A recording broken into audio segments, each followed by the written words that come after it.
What's up, devils? J-dawg back for another goddamn video. I got some devils knocking on my door asking some questions that need some answering. So here the fuck we go, goddammit. Pulling them up on my phone as usual. And it's on the... Looking, which video is this? Stop training shoulders, goddammit. It's on that fucking video. So it seems like a lot of them, I just glanced and I saw questions. I just literally, when I look at these guys, I try to keep it as authentic as possible. Off the cuff, so I don't really read them beforehand. I just search for kind of question marks. So I saw some question marks, I'm gonna ask them. So I'm gonna assume it's fucking mostly training questions, but who the fuck knows? I'll answer whatever the hell's on the goddamn thing. So here the fuck we go. From CD Cult. This hit at a perfect time. This was the first week my shoulder didn't for a month. What the fuck, man? You proofread that shit. I don't know what that means. It was even difficult to sleep on that side. I lightened it up a bit to not strain it. I have been doing shoulder targeting exercises. This makes total sense. Today would have been a shoulder and chest day. Immediately changed today, and I looked up a few other upper delt workouts to incorporate. My upper back is one of my struggle areas to get strong. So thanks for this. So it sounds like he agrees today you should stop training shoulders, basically, or at least just having a shoulder day. Uh, Gorehound. I don't know if this is a question. He's just telling me his fucking holy fuck. Oh, he's got a goddamn essay here. Guess I'll read it off real quick. It's telling me his training split. Chest, shoulders, and tries in session 1. Back and bis in session 2. Legs and abs session 3. Chest and arms session 4. Your chest and back tax your rotator cuff, correct? And deltoids so much as you stated, and I find it beneficial hitting my shoulders with an overhead after a dumbbell chest exercises. I feel warm as hell after. Yeah, like I said, I'm not saying you can't do any pressing for at all for your shoulders. I would just keep it to a minimum, and I would do it like after a chest day or something, so that way you don't have to use as much fucking weight. Because when you're pressing with doing your chest presses, it's working the living shit out of your fucking shoulders. So it's just why do you need to double hit them? It doesn't make any sense. Uh, then I'll do some machine laterals, rear delt flies, and light cables. I complete my chest workout. This also helps eliminate your shoulders from the mix assist your chest presses. Sounds like he's just telling me what he's doing, which sounds very similar to as to what I'm doing. He's like, I do train traps, but I'll take on your advice. Been training 4 years now and stopped having shoulder days after a year in. So yeah, it just sounds like he's kind of came to a similar conclusion as me. That's basically what I'm getting out of that message. Dark hymns from the cold north.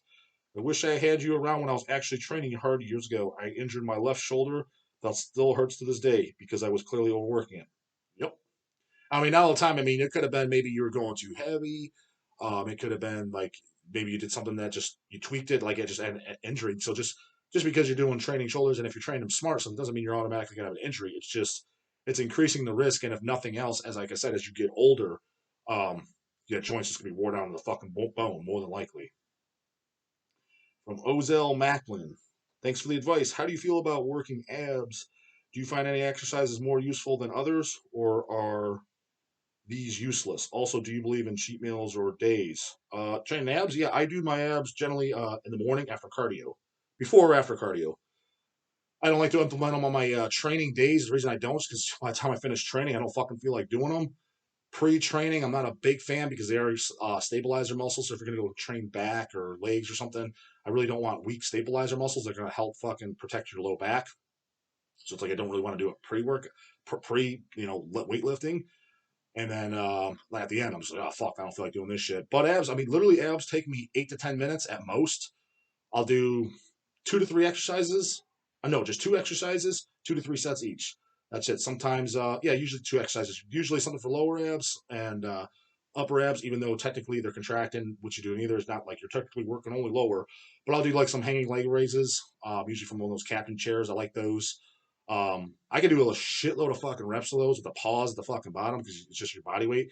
Those feel extremely easy. So I actually personally do put a 10 or 15 pound dumbbell at the end of my feet. You keep my legs straight though and raising them. Only because even then I can still do 20, 25 reps.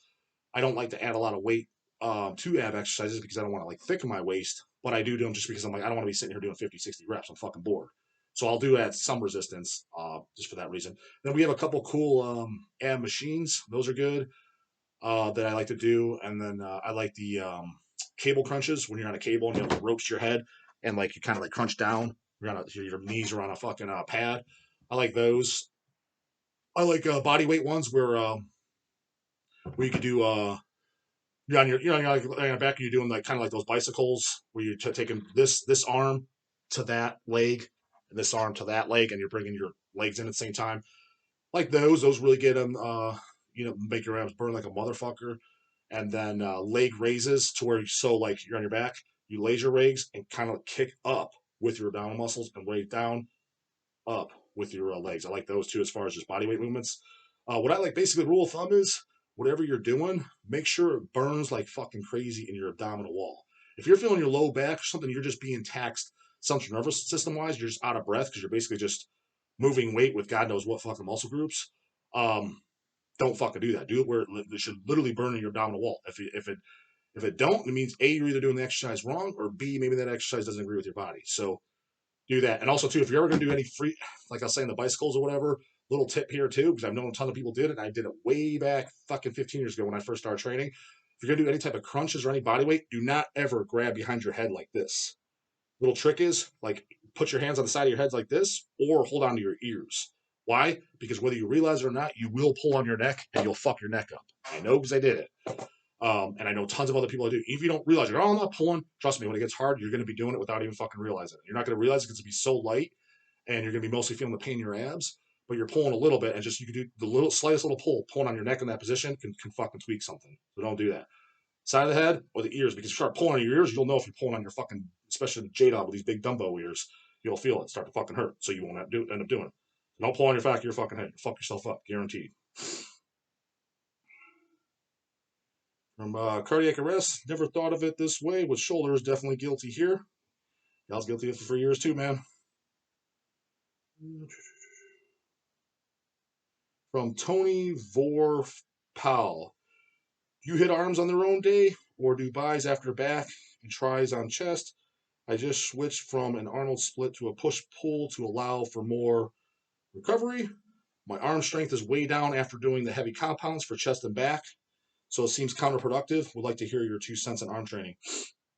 Personally, at the moment, I do have an arm day, and it's for several reasons. One of the reasons is because I switch things up. Some days I will do like just my biceps at post back.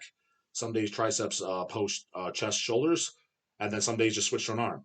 Bottom line is switch it up to get a different result. As far as your arms being weak as fuck on after, like, let's say you're doing biceps after back, of course it could be weaker than when they're fresh. That's not necessarily a bad thing. Your arms don't need super fucking heavy weight. You want to concentrate more on stretch and contraction. And that doesn't mean trying like a fucking pussy. When any people say that, like, oh, let's just, like, if you could do a really strict curl or alternating dumbbell curl with a 25-pound dumbbell and you could get a really good stretch and contraction for 12 to 15 reps, that's great and that's fine. But it's like, if you shouldn't, 3 years from now, you shouldn't still be using a 25-pound dumbbell. You should be able to move up in weight. You still want to progressively overload, but keep the fucking reps, the tempo, everything the same. And that's how they're going to really grow. So it's not so much, think about it, your arms are like a really, really small muscle group. You don't need to be fucking using enormous amounts of weight. But yeah, of course, if you have a separate arm day, you're going there fresh, of course it can be stronger. But I don't think that you're getting any less results by having a day by itself, just because you're moving less weight, basically. Say. So I don't think that'd be the case, because it's just the reason you're moving less weight is because those fibers are taxed already because you did a bunch of fucking pulling exercises that your biceps were involved. So wouldn't worry about that. Big reason I have an arm day right now for myself is because it's kind of like a recovery day in a sense. That makes sense. So when I do it, it's generally on Fridays, and my Thursday I train legs.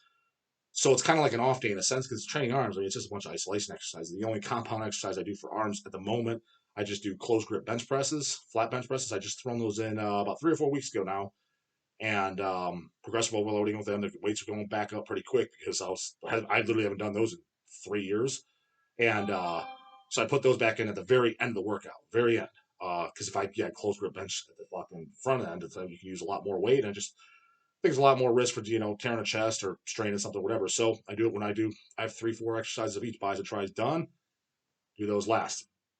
But so that's the only compound movement. So it's kind of like an off day, because after training legs, I'm so fucking sore, and I just like to give those basically almost like a day off in a sense. But I'm only training the larger muscle groups. So I have a back day, I have a chest day, and then I have a leg day. That's 3 days a week. It's like, what the fuck am I going to go to the gym for 3 days? So that seems kind of like a fucking slack fuck lazy shit. So might as well put an arm day. And as far as I'm concerned, arms can never be too fucking big. And they seem to recover just fine for it too. Like as far as it's not interfering, like like after like they're not like my biceps and triceps aren't sore on like when they hit back days. Like oh my biceps is a little tender, and I got to train back and they're involved, and vice versa. They seem to be plenty recovered, so it works for me. If you're flip flopping and your arms are still sore, might be I would do it the other way then. Like put it on and tries at the end of a chest. You can actually do this too. One thing I have tried too. One of my favorite workouts is actually doing back and triceps and then chest and biceps. So it's the opposites. That's a really fun one. Give that a shot. I mean, I did a couple years ago. My routine for about 3 to 4 months was my back day. Everything would be superset. I do a back movement and then I would do a tricep movement. Those are really fucking fun. Your arms get really fucking pumped. You get a lot of work done in a short amount of period of time, and it works great. And again, you run that into the ground. Once you stop making gains, you switch to something else. So just one thing. And then like I said, chest with biceps. So like say you go do an incline barbell bench press, and then go right over and do a whatever barbell curl, dumbbell curl, cable curl, whatever. Um, yeah. So those are fun. You can always do those too. I'll re-implement them back whenever I plateau on whatever I'm doing, because those are a good routine to do too. That a lot of people you don't see doing. Gorehound, yo, I'm not J-dawg, but I have a bit of experience. A lot of the time, you don't need that much arm volume to make them grow. Some people to get value from arms days, but personally, they feel way too fatigued if I include an arm day on top of training everything else. Like I said, yeah, if it affects your recovery to the other days, I wouldn't do it.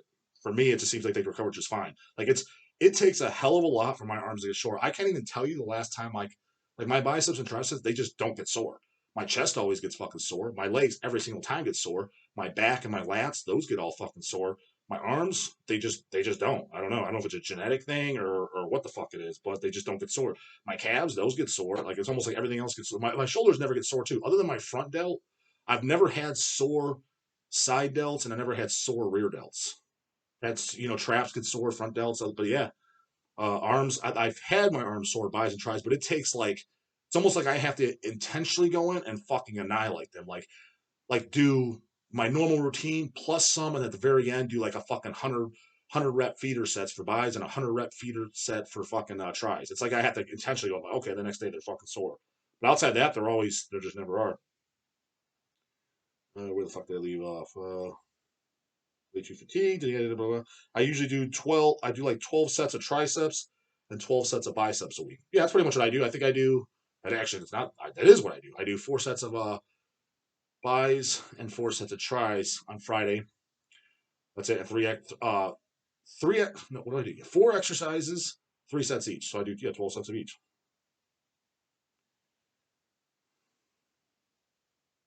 Today I was just replying to something else. Somebody else. I mean, for cardiac arrest, what are your thoughts on a clean and jerk? I personally don't do them. I think it's comes a lot of the stuff I'm giving to guys, it's goal oriented. So me, when I for my training, I like bodybuilding. That's what I like. I like bodybuilding training. I like the bodybuilding look. That's what I want to do. Bodybuilding. Let me fucking explain it to you guys, because a lot of people think like, well, I'm not trying to be a bodybuilder, but yeah, it's like, but you are a bodybuilder. You don't even fucking realize it. If you're training because you strictly care about how your body looks, like I'm trying to lose body fat, or I'm trying to build bigger arms, I'm trying to build bigger legs, I just want to put muscle here. That's bodybuilding. That's literally fucking bodybuilding. You're just not competing. That's it. You're not going to be a competitive bodybuilder, but you're trying to get leaner and trying to put on muscle. That is fucking bodybuilding. That's what the fuck it is. So I'm assuming if whenever I'm talking for training type, I'm talking for this. So in my opinion, clean and jerks, I don't think they're the greatest exercise for bodybuilding. I think they're not useless. It's an exercise and it burns a lot of fucking calories because it's a big compound movement. So as far as burning calories in a sense when you're trying to get lean, I think it's good for that, and it's going to build power and strength. I think it's kind of a risky movement, so where it just seems like it could. It just seems like it's very injury prone, especially. I mean, not if you're doing like 135 or under, then probably not. But I mean, fuck, if you start getting to the point where you're strong enough, you can do 225 or more. I just think that you're just asking for an injury. However, now, do I think it's a good? I mean, if you're trying to be a weightlifter or an Olympic lifter, you're doing some type of gym thing for any type of Olympic lifting, if you're trying to be maybe for football, strength and conditioning, yeah, I think it's a great fucking movement. Like I wouldn't have a football player doing goddamn bicep curls. What the fuck is that? That's a waste of time. I would have him do probably a power incline, clean and jerk. So depends on what the fuck you're trying to do. If your goal is just to get strong and handle mad iron, and you just like moving weight, you don't really, you're not really concerned about your physique so much. Go ahead and do them. But that's not my goal. I don't care how much weight I move. I just use weight as a, I do progressive overload just in a sense because you know you're making progress. But progressive overload doesn't mean always add more weight. So for example, if I can do fucking 275 for 10 on the incline, my goal is to get 11 or 12 the next workout or get 280 the next workout for 10 as well. So it could be like more reps, more whatever. So you're just utilizing that because if you're doing 275 on the incline and you're doing that this week and you're doing it next week, the week after, 3 months from now, 4 months from now, 6 months from now, why the fuck would your chest grow? It's not going to fucking grow. The main, I mean, there is like sarcoplasmic training. There's other ways of a muscle growing, but the main bread and butter that's going to get a muscle grow is progressive overload. We know this. This is proven time and time again. So it's kind of like a guaranteed weight. There is other ways that make the muscle grow, and you can slow down the concentric and the eccentric and all this other shit. I mean, I'm not saying that doesn't work, but bottom line is, if you're using the same form, same tempo, same range of motion, and you're increasing weight for the same amount of reps, you're gonna fucking build muscle. That's the only reason I care about weight, is to get to my goal. But as far as how much weight am I moving to impress myself or somebody in the gym, I could give two fucking rat's ass fucking shits less.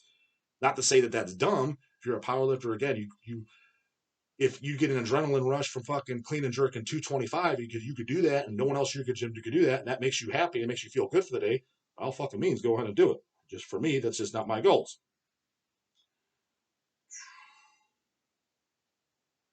Life Eternal. I know King Diamond slash Merciful Fate are one of your favorite bands. You should do a video about bands who play their style like Attic from Germany.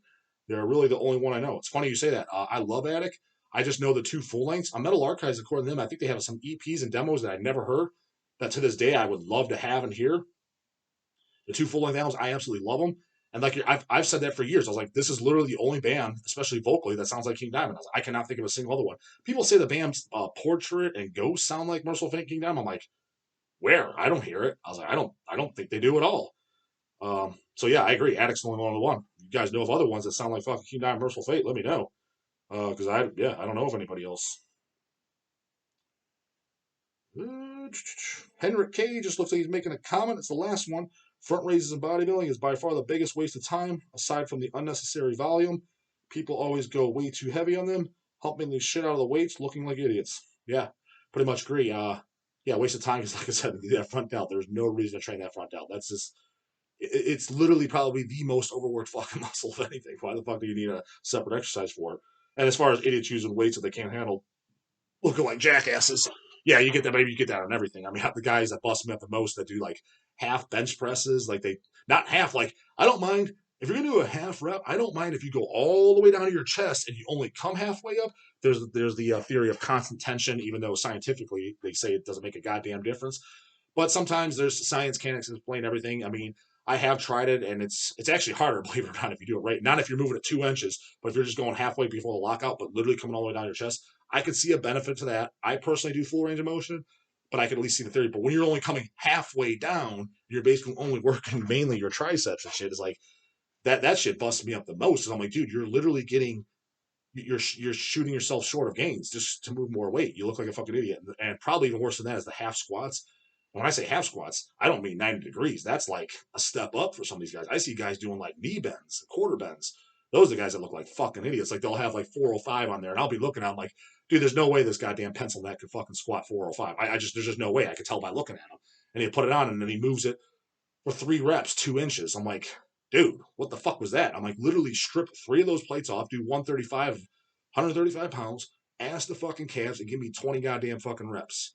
You'll get way more out of that. Way more out of that. By the way, I think I said up there too. Maybe I'll do a separate video on it. For legs, 20 reps is best. Telling you guys, I thought I just implemented it. I'm going on a year now. I've heard this for years. Tons of pros have told me this in person. I've heard it in interviews with pros. People I swapped out. I've thought it's 20 reps. You're using such light weight. I mean, what the fuck? I'm only going to be squatting 225. I mean, I don't know. It seems like light and pussy. You still try to progressive overload with it, but 20s. I'm telling you, like, it sounds like a pussy workout. Hardest fucking thing you ever do, and your legs will explode. I wish I would. I wish I would. I known about it for years, but I never incorporated it until fucking last year. Huge fucking difference. Huge fucking difference. Way harder of a workout, and your legs will. It's the most my legs ever blew up when doing it. So again, if you have any questions on that, I can do a separate video on it. But Yeah, just a little tip there. And don't do fucking knee bends. But, yeah, that's it for this one, guys. That was all the questions on that video. And keep the questions coming. Got any more? You know where to fucking send them. And I'll see you guys in that video. Later.